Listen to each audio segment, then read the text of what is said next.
because realistically your average voter probably isn't someone who's watching Prime Minister's Questions.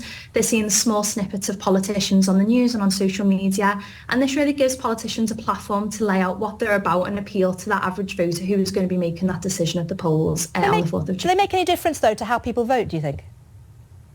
I think obviously they're quite a novelty in this country. We've only had them since 2010, so the evidence is sort of mixed. We know that they get quite big viewing figures, and we know that polling from places like the Electoral Reform Society suggests that voters do take it into account. But if you look at probably what was the most prominent time that we think a debate might have had an impact, so 2010 with Cleggmania, when after that first debate, when Nick Clegg's popularity surged, the Lib Dems went first in the poll for a number of weeks.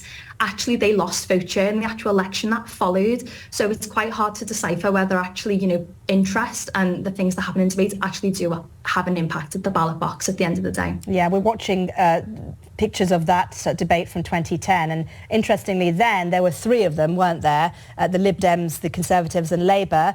Tonight it's only Labour and the Conservatives. On Friday the BBC is hosting all seven parties. Is there a difference, do you think, in the way people perceive those head-to-heads and the ones with more parties? They find one kind of a bit confusing, a bit tough to handle, and the other one easier to digest?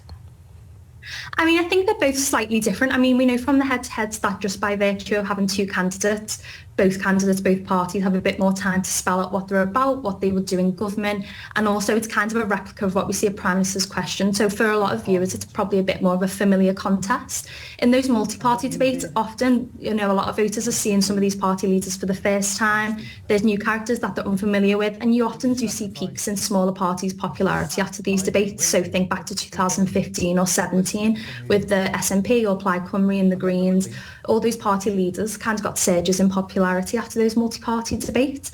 And I think we also see, the main two parties, the Conservatives and Labour, in those multi-party debates, they kind of tend to get sort of hinted from each side. So you'll probably see on Friday the Conservatives facing a lot of questions and accusations from Nigel Farage and Reform, and Labour on the left from parties like the Greens and the SNP.